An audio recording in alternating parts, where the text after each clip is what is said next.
स्वागत है आप सभी का। आप देख रहे हैं एमएचएन प्राइम, आपके साथ मैं हूं पंकज रौतेला। कोरोना की स्थिति सब जानते हैं, देश में किस तरीके से हाहाकार मचा ये भी सब जानते हैं, और ये भी सब जानते हैं कि कैसे इसने बड़े बूढ़ों को अपनी जब्त में लिया, अपनी गिरफ्त में लिया। लेकिन उन सब के बावजूद एक सबसे बड़ा खतरा जिसकी आहट बहुत समय पहले आने लगी थी, लेकिन अब संकेत मिलने लगे हैं कि बच्चे भी इसकी चपेट में आने लगे हैं। खासकर उत्तराखंड, देवभूमि से जो संकेत मिले, जो बच्चों की कोरोना रिपोर्ट आई, वो चौंकाने वाली थी। और आप यकीन नहीं करेंगे कि बीते कुछ दिनों में ही, कुछ हफ्तों में ही इतने बच्चों की कोरोना रिपोर्ट पॉजिटिव आना क्या संकेत देता है। कर्नाटक, जी हां, दक्षिण में जाएंगे तो दक्षिण की स्थिति भी कुछ ऐसी ही है। पिछले 1.5 महीने की बात करेंगे तो हजारों, 20,000 के करीब बच्चे यहां कोरोना पॉजिटिव हो गए। देश की राजधानी दिल्ली, 2 बच्चों की मौत की खबर, वो भी कोरोना की वजह से। अब ये संकेत क्या है, ये क्या कहता है? क्या ये तीसरी लहर का संकेत है या फिर कुछ और? क्योंकि बड़े बूढ़ों पर कोरोना ने असर किया, कोरोना ने घात किया, ये सब ने देखा। लेकिन उन सब के बावजूद अब चिंता बढ़ गई है। चिंता इसलिए बढ़ गई है क्योंकि कोरोना की चपेट में बच्चे आने लगे हैं, जो बच्चे अक्सर घर से बाहर भी नहीं निकलते। और जब बच्चे चपेट में आते हैं तो बहुत सारे सवाल भी खड़े हो जाते हैं। आपके मन में भी कई सवाल होंगे, आपके घर में भी कई बच्चे होंगे। आप जानना चाहते होंगे कि किस तरीके से लक्षणों को पहचानें और शुरुआती तौर पर किस तरीके से बच्चों को ट्रीट करें, क्योंकि बच्चों को ट्रीट करना इतना आसान भी नहीं है। हालांकि ये कहा जाता है कि बच्चों की इम्यूनिटी जो होती है वो अच्छी होती है, इम्यूनिटी पावर अच्छी होती है और वो बीमारियों से लड़ सकते हैं, बहुत जल्दी रिकवर हो सकते हैं। लेकिन कोरोना के केस में कितना संभव है, ये जानना बेहद जरूरी है। आपके मन के सवालों के साथ हमारे साथ एक खास मेहमान जुड़ रहे हैं। नाम है डॉक्टर शैलेंद्र प्रताप तोमर, बच्चों की बीमारी के जानकार हैं। स्वागत है शैलेंद्र जी आपका। और सबसे पहला सवाल, कोरोना की स्थिति आप देख रहे हैं, बड़े बूढ़ों पर इसका असर भी देखा, बड़े बूढ़ों के लिए दवाइयां आ गई, वैक्सीन आ गई, सब टीके लग भी रहे हैं। लेकिन अब चिंता थोड़ा सा ज्यादा इसलिए हो रही है, मुझे भी और तमाम उन लोगों को जिनके घर में बच्चे हैं, क्योंकि बच्चों में भी कोरोना के लक्षण पाए जा रहे हैं, बच्चे कोरोना पॉजिटिव आ रहे हैं। सबसे पहले इस संकेत को क्या समझा जाए? यह कहा जा रहा था कि कोरोना की तीसरी लहर बच्चों को अपनी चपेट में लेगी, तीसरी लहर और खतरनाक होगी। क्या यह तीसरी लहर है या फिर तीसरी लहर के लिए इंतजार करना और ये सिर्फ संकेत भर है? सावधान हो जाइए बच्चों को लेकर। देखिए, बिल्कुल बहुत सही बात है आपने जो कही।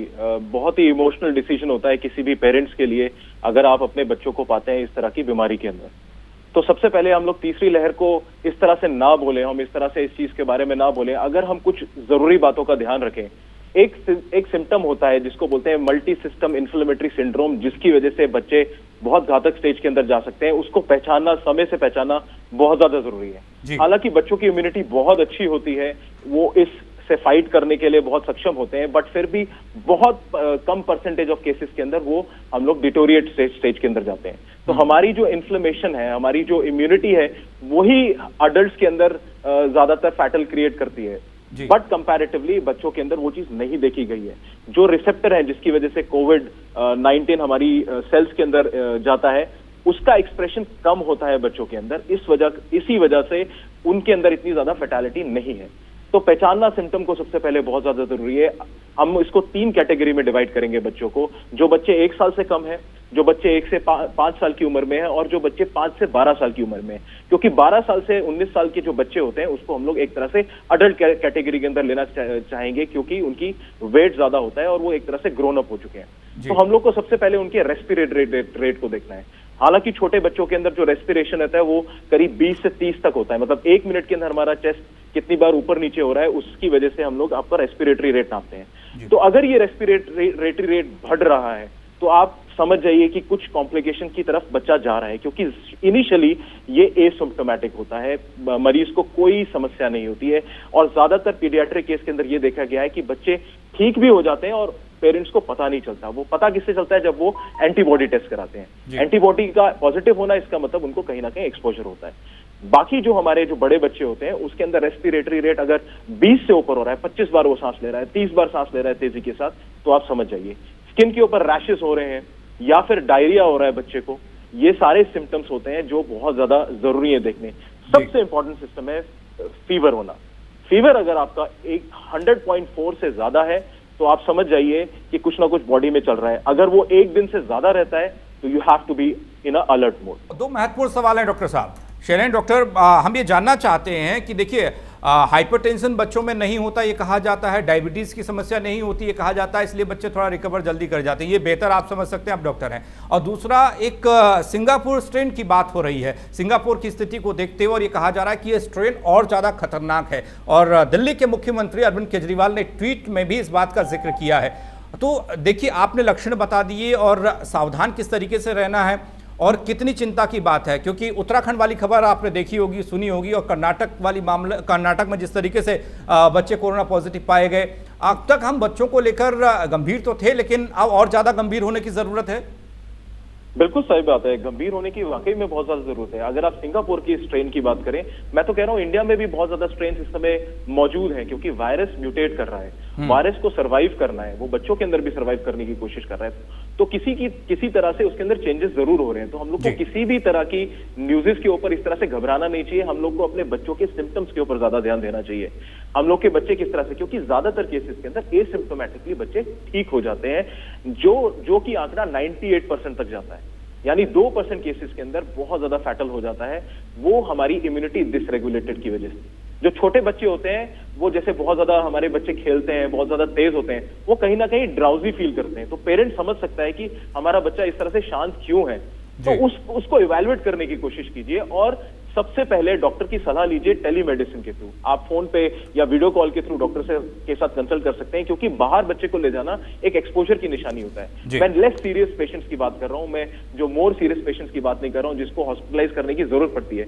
उन केसेस के अंदर ब्रेथलेसनेस है और फीवर बहुत ज्यादा है, उन केसेस के अंदर हमको स्पेशली हॉस्पिटल के अंदर जाना जरूरी है बहुत ज्यादा। एक और सवाल, वो सवाल ये है डॉक्टर साहब, तमाम जो पेरेंट्स हैं, जो अभिभावक हैं, वो अभी वैक्सीन के लिए भाग रहे हैं, वैक्सीनेशन के लिए भाग रहे हैं, और वैक्सीन उनको जल्दी से जल्दी लग जाए, इस पर सबका जोर है। और माँ बाप को वैक्सीन लगना बच्चों के लिए कितना सुरक्षित है और किस तरीके से इसको देखा जा सकता है? देखिए, जिस तरह से म्यूटेशन हो रहा है, जिस तरह से वायरस का म्यूटेशन हो रहा है, और आपने देखा भी होगा कई केसेस के अंदर दोनों वैक्सीनेशन लगाने के बाद भी मरीज फैटल हो जाता है। यानी हमारी वैक्सीनेशन की जो एफिकेसी है वो हम मान के चले 60-70% है, या उससे भी कम है अगर नए स्ट्रेन आते हैं। तो जरूर है पेशेंट को बहुत ध्यान देना है। जो पेरेंट्स बाहर जाते हैं और बाहर एक्सपोजर लेकर के आते हैं, वो घर में आए, पूरे प्रिकॉशंस को फॉलो करें। हमारे जितने भी सैनिटाइजेशन के प्रोटोकॉल्स हैं उसको फॉलो करें, तब जाकर के बच्चों से मिले, प्रॉपर बार बार हाथ धोते रहें। ये बेसिक थिंग है जो आपके बच्चों के साथ रखनी है। और दूसरी चीज मैं कहना चाहूंगा कि बहुत इमोशनल डिसीजन है, क्योंकि बच्चे ऑलरेडी इन ट्रैप हैं। पिछले 1 साल से वो बाहर नहीं जा सकते, क्योंकि बाहर आपका एक्सपोजर बहुत ज्यादा जरूरी है। कहीं ना कहीं विटामिन डी हमारी बॉडी के अंदर जो पॉलीकैल्सीफेनॉल कैल्सीफ्लोर में कन्वर्ट करता है, वो बाहर सन एक्सपोजर से ही होता है। यानी विटामिन डी का कंटेंट तभी होता है। तो हम लोग बोलते हैं कि कम से कम 5 से 10 मिनट तक बच्चों को सन एक्सपोजर जरूर दें, अगर आप कर सकते हैं, अगर आपके घर के बाहर का एनवायरमेंट सेफ है तो। और अगर पेरेंट्स मिले बच्चों से, तो वो प्रिकॉशनरी बेसिस पे मिले और अपने आप को बार बार हाथ धोते रहें, और बच्चे को भी हाइजीनिक हैबिट जरूर सीखें।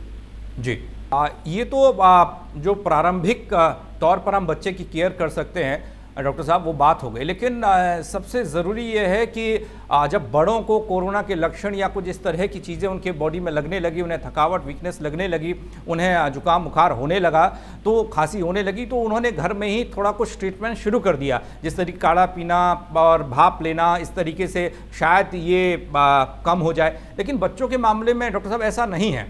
अगर थोड़े भी लक्षण हो, क्या सीधे अस्पताल या डॉक्टर की सलाह लें, या फिर डॉक्टर के पास भागें, या फिर कुछ और भी कर सकता है आदमी घर में रहकर? नहीं, बिल्कुल आपका सवाल बिल्कुल वाजिब है।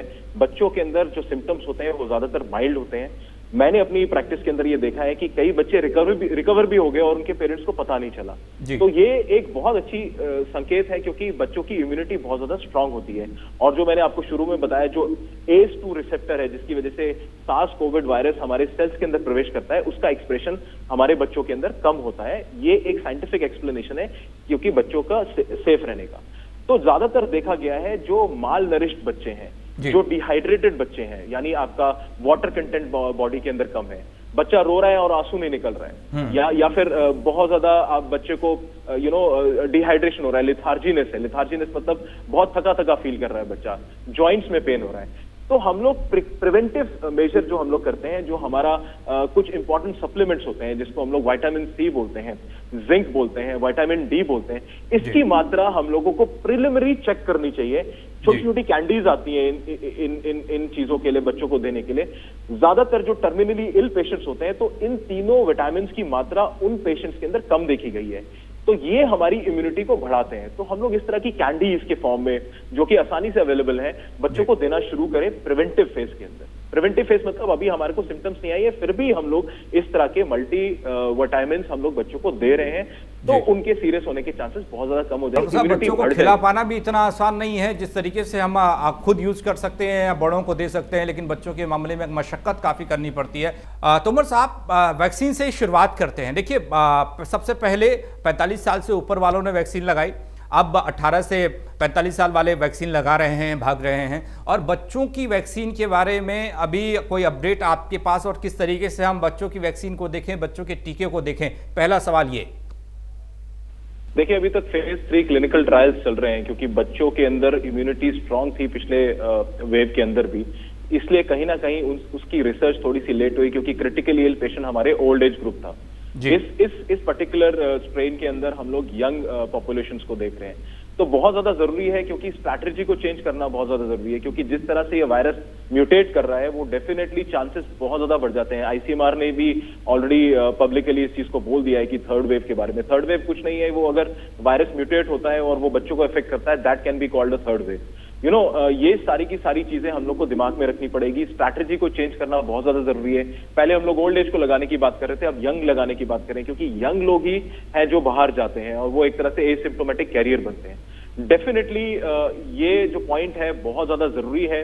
जो ये फेज 3 क्लिनिकल ट्रायल्स है, एक वैक्सीनेशन को सेफ जो प्रूव करते हैं बच्चों के लिए, वो बहुत ज्यादा जरूरी है। कहीं ऐसा ना हो कि बच्चों के अंदर सिम्टम्स आने लग जाए वैक्सीनेशन को लगाने के बाद, तो ये बहुत ज्यादा जरूरी है और इसकी क्रिटिकल अंडरस्टैंडिंग बहुत ज्यादा जरूरी है। तो वो जो समय है वो तो लगेगा ही लगेगा, उसके अंदर हम लोग कुछ नहीं कर सकते, बट हम लोग तब तक अपने बच्चों को घर पे बचा करके रख सकते हैं। अगर आप बाहर से अंदर आते हैं तो उनको अननेसेसरी एक्सपोजर ना दे बच्चों को, that can be a fatal for your kids. Shailendra, ये कितनी बड़ी चुनौती है? क्योंकि मैं चुनौती इसलिए कह रहा हूं कि पिछली बार जब पिछले साल कोरोना हुआ, उस दौरान भी हमने देखा कि किस तरह की व्यवस्था एकदम से धड़ाम सी होती दिखाई दी। इस बार तो बिल्कुल बहुत बुरा हाल था शुरुआती तौर पर। अब थोड़ा थोड़ा रिकवरी रेट बढ़ रहा है, तो ये उम्मीद जताई जा रही है कि कोरोना ढलान पर है। क्या ढलान पर कह सकते हैं? और दूसरी तरफ सवाल आपने कहा तीसरी लहर का, और तीसरी लहर सुनते सुनते और कहते कहते लोगों के मन में एक डर भी है कि ये तीसरी लहर और कितनी खतरनाक हुई। क्या ये इसी साल आएगी या फिर अगली साल? जिस तरीके से पिछली साल कोरोना ने दस्तक दी थी, उसके बाद इस साल कोरोना देखा गया, क्या अगले साल फिर तीसरी लहर या इसी साल? कुछ लोग तो ये कह रहे हैं कि जो बच्चों में कोरोना के लक्षण पाए जा रहे हैं, यही तीसरी लहर है। देखिए, वायरस जो म्यूटेट करता है वो और ज्यादा डेंजरस हो जाता है जी। वायरस का म्यूटेशन बहुत तेजी से देखा गया है इस SARS-CoV-2 के अंदर। अगर आप बात करें B1617 जो एक वेरिएंट है, B1618 एक वेरिएंट है, इस तरह के आप मल्टीपल वेरिएंट्स की बात कर सकते हैं। और इंडियन जेनेटिक सिस्टम, यानी आप देख सकते हैं कि कितने तरीके के हम लोग यूनिटी एंड डाइवर्सिटी की बात करते हैं। एक जगह पर बहुत सारे कम्युनिटी के लोग रहते हैं, जिसके अंदर साउथ इंडियन भी है, नॉर्थ इंडियन भी है। एक वायरस को एक खुला एनवायरमेंट मिल जाता है म्यूटेट करने के लिए। सो ये बहुत ज्यादा इंपॉर्टेंट चीज है साइंटिफिकली प्रूव करने के लिए। दूसरी चीज जो मैं आपको बोल रहा हूँ खतरे की घंटी है, प्रोटीन एनर्जी माल न्यूट्रिशन। इंडिया के अंदर प्रोटीन एनर्जी माइल न्यूट्रिशन बहुत ज्यादा है, खासकर बच्चों के अंदर। अगर हम लोग स्टडीज की बात करें, क्वाशकर और मैरस्मस, ये 2 तरीके के डिजीज हैं जो हमारे इंडियन किड्स के अंदर देखे गए हैं। और अगर वायरस की बात करें तो सबसे पहले ये हमारे बॉडी के प्रोटीन कंटेंट को खत्म कर देता है। और अगर बच्चा किसी तरह से माल नरिश्ड है, उसकी बॉडी के अंदर ऑलरेडी प्रोटीन की कमी है, तो वो ये और ज्यादा फैटल हो जाता है, जो कि हम लोग ज्यादातर रूरल एरियाज के अंदर या गांवों के अंदर देखा जाता है और अर्बन एरियाज के अंदर भी देखा जाता है। आपने पिछली बार एक क्वेश्चन रेज किया कि बच्चों को न्यूट्रिशन कैसे दें। आप अपने पीडियाट्रिक से सलाह कीजिए। कैंडीज के फॉर्म में सप्लीमेंट्स आने लग गए हैं, जो आसानी से बच्चों को टेस्ट भी होता है उसके अंदर और बच्चों को दे सकते हैं। ये प्रिवेंटिव मेजर है ताकि बच्चे माल नरिश ना रहें। अगर आपके डेली हेल्थ अलाउंसेस आप बच्चे को नहीं दे पा रहे हैं, जो FDA अप्रूव्ड है, तो आप इसका मतलब बच्चे को प्रॉपर न्यूट्रिशन नहीं दे पा रहे हैं, तो वो बहुत ज्यादा वनरेबल हो जाता है इस कोविड एक्सपोजर के बाद फैटल होने के लिए। तो बच्चों को न्यूट्रिशन बहुत ज्यादा जरूरी है। ऑलरेडी एक्सपोजर नहीं है बाहर का, बच्चे ऑलरेडी डिप्रेस्ड हैं, क्योंकि ये नॉर्मल रूटीन नहीं है उनके लिए। They are used to go to schools, they used to go to play outside, but ये नहीं नॉर्मल हो रहा है। तो हम लोग को बच्चों को किसी तरह से इंगेज रखना चाहिए अपने साथ और मोटिवेट करना चाहिए नरिशमेंट के ऊपर। नहीं डॉक्टर शैलेंद्र, अभी जो मामले सामने आए, जो हम देख रहे थे, जो पढ़ रहे थे, जो कर्नाटका से सामने आए और जो उत्तराखंड से सामने आए, वो एज ग्रुप तकरीबन 2 साल से लेकर 9 साल तक का है। सबसे ज़्यादा बच्चे 2 साल से 9 साल के बीच के हैं। ये बच्चे ज़्यादा संक्रमित हुए हैं। जो आंकड़े 19,000 20,000 आए हैं हमारे सामने, वो इस ग्रुप एज के हैं, इस बीच के। 2 से 9 साल के बच्चे होते हैं, वो कहीं ना कहीं न्यूट्रिशन की कमी होती है। मैंने आपको जैसे बताया 2 पर्टिकुलर डिजीज है, प्रोटीन, एनर्जी, माल न्यूट्रिशन के जी। तो अर्बन एरियाज के अंदर भी देखा गया है। तो ये एक डायरेक्ट लिंक है नरिशमेंट का, क्योंकि आपने देखा गया बच्चे क्रिप करते हैं, खाना नहीं खाते, बहुत मुश्किल होता है पेरेंट्स को इस चीज को मैनेज करना। तो कहीं ना कहीं उनके हेल्थ जो सप्लीमेंट्स हैं वो कहीं ना कहीं कम रहते हैं। तो हम लोगों को वॉच करना पड़ेगा। आई वुड सजेस्ट कि बेटर अपने पीडियाट्रिक से कंसल्ट करिए, जो बच्चों के अंदर जो डेली हेल्थ अलाउंसेस है उनको पूरा करिए, क्योंकि यही एज ग्रुप है जो बहुत मुश्किल होता है पेरेंट्स को, क्योंकि वो नहीं खाना खाएंगे प्रॉपरली, हम लोग को बार बार वॉच करना पड़ता है, कई बार पेरेंट्स भी इरिटेट हो जाते हैं। इस सिचुएशन के अंदर हम लोगों को उस चीज का बहुत ज्यादा ध्यान रखना पड़ेगा, क्योंकि इम्यूनिटी बच्चों की अच्छी होती है अगर वो वेल नरिश्ड है। तो अगर नरिशमेंट कहीं ना कहीं की कमी है तो हम लोग मान सकते हैं कि इम्यूनिटी अगेंस्ट काम करेगी, क्योंकि जैसे हम साइटोकाइन स्टॉर्म की बात करते हैं, जो अडल्ट्स के अंदर देखा गया है, जो डायबिटिक पेशेंट्स के अंदर देखा गया है, जो कोमॉर्बिड पेशेंट्स के अंदर देखा गया है, वो हमारी इम्यूनिटी हमारे लिए फैटल हो जाती है। वायरस का लोड तो कम हो जाता है शुरू के 5 दिन के अंदर, इम्यूनिटी ही हम लोगों की इतनी ओवर एक्टिवेट हो जाती है कि हम लोग को कहीं ना कहीं हमारे लंग्स को चोक कर देती है और हम लोग ब्रेथलेस हो जाते हैं और हम लोग फेटालिटी की तरफ जाते हैं। वो चीज बच्चों में नहीं देखी गई। अगर वेल नरिश्ड बच्चा है, वेल हाइड्रेटेड बच्चा है, चांसेस बहुत कम है। मैं इस चीज के बारे में ओपनली बोल सकता हूँ। 98% cases can be recovered very easily. 2% cases के अंदर ये चीज होती है जो मल्टी सिस्टम इन्फ्लेमेटरी सिंड्रोम है, यानी हमारे बॉडी के जितने भी ऑर्गन्स हैं उनके अंदर इन्फ्लेमेशन हो जाती है, जो बच्चों में देखी गई है, जो क्रिटिकल स्टेजेस के अंदर चले जाते हैं। डॉक्टर शैलेंद्र, एक सवाल अमूमन वो लोगों के मन में ज़रूर होगा जो लोग बहुत इजीली डॉक्टर से फ़ोन पर संपर्क नहीं कर पाते हैं, और कई लोगों के अपने फैमिली डॉक्टर भी नहीं होते हैं, और मौजूदा वक्त में तो डॉक्टर इतनी आसानी से मिल भी नहीं रहे, पहले क्लिनिक में चले जाते थे। मैं आपके ज़रिए और उन दर्शकों के लिए ये सवाल पूछ रहा हूँ कि जिनके घर में बच्चे हैं और ऐसे स्थिति में जब कोरोना बच्चों को हिट कर रहा है, उस दौर में उनके खान पान को, उनके रहन सहन को वो किस तरीके से व्यवस्थित करें, किस तरीके से मैनेज करें, आपके ज़रिए, क्योंकि आप भी बच्चों के मामले में बहुत ज़्यादा जानकारी रखते हैं, स्टडीज़ आपकी हैं, आप प्रैक्टिस करते हैं, तो आप थोड़ा उनको बताइएगा कि क्या वो दे सकते हैं, किस तरीके से मैनेज कर सकते हैं। बच्चों को एक प्रॉपर नींद लेना बहुत ज़्यादा जरूरी है। नींद के अंदर हमारी रिकवरी होती है। आप बच्चे को देखिए, वो बहुत ज़्यादा जग नहीं रहा है। हमारे बहुत सारे रिपेयर और बॉडी के जितने भी रिमॉडलिंग होती है वो हमारे रेस्ट के साथ होती है। आपने देखा गया अडल्ट्स के अंदर भी, हम लोग जो कोविड पॉजिटिव होते हैं, हम लोग बोलते हैं कि रेस्ट की तरफ ध्यान दीजिए, ओवर एक्सैचरेट मत करिए बॉडी को। रिकवरी होने के बाद भी बहुत ज्यादा तेज एक्सरसाइज मत करिए। तो वो चीज बच्चों के ऊपर भी लागू होती है। आप अपने बच्चों को देखिए, वो प्रॉपर नींद ले रहा है कि नहीं ले रहा है। अगर बच्चा लिथार्जी लग रहा है आपको, उसको बहुत ज्यादा समस्या हो रही है, आपकी बातों को रिस्पॉन्ड नहीं कर रहा है, तो आप समझ जाइए कि कहीं ना कहीं किसी ना किसी तरीके का इन्फेक्शन उसकी बॉडी में है। आप उनका फीवर चेक करिए। फीवर अगर आपको किसी भी पॉइंट ऑफ द टाइम के अंदर 100.4 से ज्यादा लगता है, तो आप समझ जाइए कि कुछ तरीके का इन्फेक्शन आपकी बॉडी के अंदर है।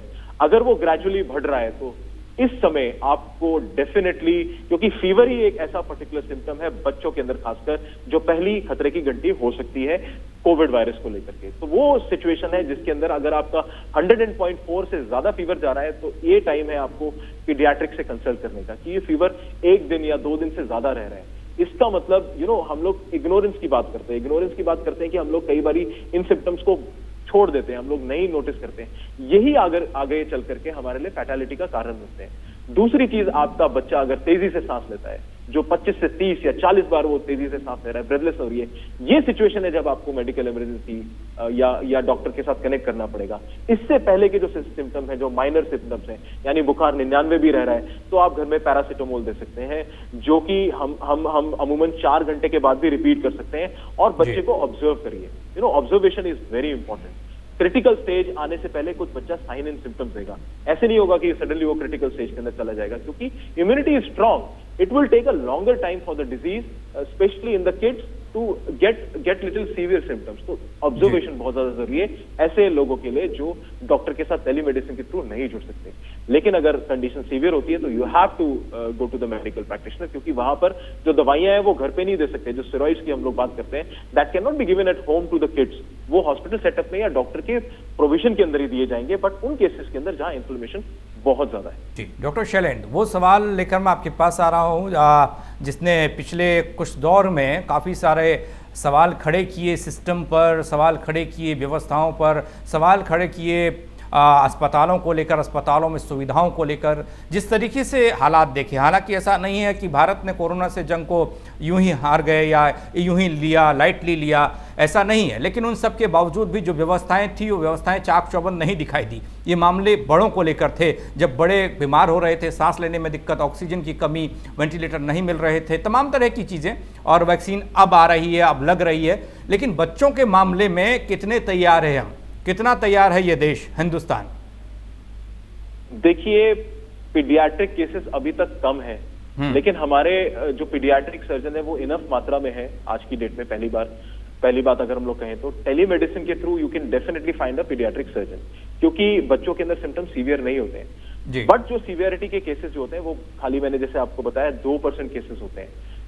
मैं ऐसा मानता हूं राइट नाउ, क्योंकि जिस हिसाब से केसेस बढ़े हैं, जैसे हम लोग 4 लाख से ऊपर केसेस की बात कर रहे हैं, और India is a huge population. 4 lakh cases अगर हम लोग आंकड़े बता रहे हैं तो उससे कहीं ज्यादा आंकड़े हैं जो अभी आरटीपीसीआर टेस्ट के अंदर नहीं आए हैं। तो ये नंबर बहुत बड़ा है, और किसी भी हेल्थ सिस्टम के लिए इतने बड़े नंबर को हैंडल करना, अगर हम लोग प्रिपरेशन की भी बात करें तो बहुत ज्यादा मुश्किल है। It can be very difficult, क्योंकि हम लोग जो होते हैं पॉपुलेशन के हिसाब से आईसीयू बनाए जाते हैं, लेकिन अगर इतने ज्यादा पेशेंट्स आ रहे हैं तो उसका 2% भी, 4 लाख का 2% भी एक बहुत बड़ा नंबर हो जाता है। बिल्कुल। तो वो सारी की सारी चीजें हमारे हेल्थ केयर इंफ्रास्ट्रक्चर को क्रैश कर दिया उस चीज ने। अभी जो अच्छी बात, जो खबर आ रही है कि पॉजिटिविटी रेट कम हो रहा है, 100 में से सिर्फ 6 या 7 या 10 पॉजिटिव निकल रहे हैं, तो एक तरह से हमारे सुकून लेने की बात है। उसकी वजह से हॉस्पिटल लोड कम होगा, तो मुझे ऐसा लगता है कि जल्दी जो हमारे जो क्रिटिकल पीडियाट्रिक पेशेंट्स हैं उनको अच्छी हेल्थ सुविधाएं मिल सकेंगी आगे चल करके, क्योंकि केसेस कम हो रहे हैं, क्योंकि किसी तरह से वायरल लोड कम हो रहा है। की उम्मीद की जा सकती है डॉक्टर साहब, और उम्मीद पर दुनिया कायम है। बहुत ज़्यादा संघर्ष और तमाम परेशानियों के बाद अगर इस जंग को हम जीतते हैं तो काबिल तारीफ है। तमाम उन कोरोना योद्धाओं को भी सलाम जो इस वक्त काम कर रहे हैं, आप जैसे लोग। बहुत शुक्रिया डॉक्टर शैलेंद्र, आपने वक्त निकाला, हमारे साथ तमाम अपने अनुभव साझा किए और तमाम उन दर्शकों को बताया कि किस तरीके से बच्चों को कोरोना से दूर रखा जा सकता है। और अगर लक्षण मिलते भी हैं, अगर उनमें कुछ इस तरह की चीज़ें आपको दिखती हैं तो तुरंत आपको अटेंशन लेनी है और आपको डॉक्टर से सलाह लेनी। बहुत शुक्रिया डॉक्टर शैलेंद्र हमारे साथ जुड़ने के लिए। तो जिस तरीके से बच्चों में कोरोना के लक्षण मिल रहे हैं वो चिंताजनक तो है, लेकिन डॉक्टर शैलेंद्र की माने तो ये चिंता से पहले आपको तमाम चीज़ें घर में कर सकते हैं। अपने बच्चे को ऑब्जर्व कर सकते हैं, उसकी देखभाल बेहतर तरीके से कर सकते हैं, उसकी एक्टिविटीज़ को आप अपने नज़रों के सामने रख सकते हैं कि बच्चा किस तरीके से बिहेव कर रहा है। उसके खाने पीने पर विशेष ध्यान दे सकते हैं। और बच्चों को लेकर जो कोरोना के सिम्टम्स में मिल रहे हैं, बच्चों में मिल रहे हैं, वो इतने खतरनाक नहीं है। अगर आप जागरूक हैं, आप अपने बच्चों का ख्याल रख रहे हैं तो कोरोना आपके बच्चों तक नहीं पहुंच सकता है। हमारे खास कार्यक्रम में फिलहाल इतना ही। बाकी खबरों के लिए आप बने रहिए एमएच1 प्राइम के साथ।